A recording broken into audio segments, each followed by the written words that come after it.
tingkat PKS sekarang ya sekitar 1065. 1.600. 1065 rupiah. Ini turun Pak? Turun.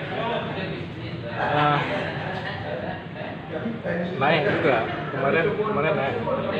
Cuma kalau kita dengan Nagan kan hampir imbang. Itu hampir imbang, paling selisihnya 50 gitu kan.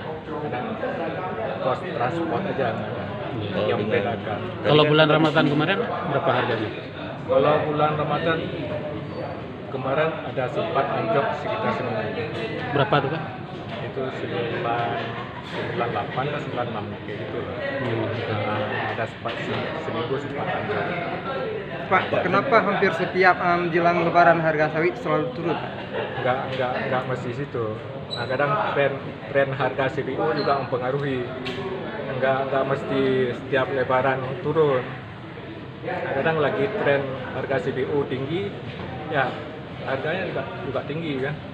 Karena tren harga CPO di pasar juga rendah, ya sampai bawah juga rendah. Kalau COVID ada pengaruh nggak Pak?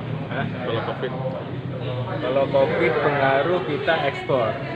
Lockdown itu dibatasi masuk ke wilayah-wilayah ekspor.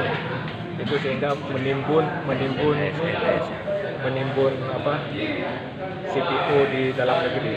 Itu aja. Pak, tadi kan DPRK sempat ini tuh terkait dengan pergub juga tuh untuk harga jual chip. Kenapa kita tidak ambil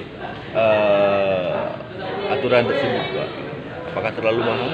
Enggak, kita ikuti juga itu. Dari pergub itu kan kita kan setiap bulan kan kita dilibatkan dalam penentuan harga. Itu harga terendah kan, Pak? Yang di pergub harga terendah kan? Dari harga terendah sampai harga tertinggi.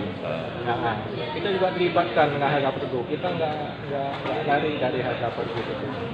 Paling selisih misalnya seminggu. Karena kan penetapan harga itu sekarang paling cepat 2 minggu sekali. Kadang sebulan sekali.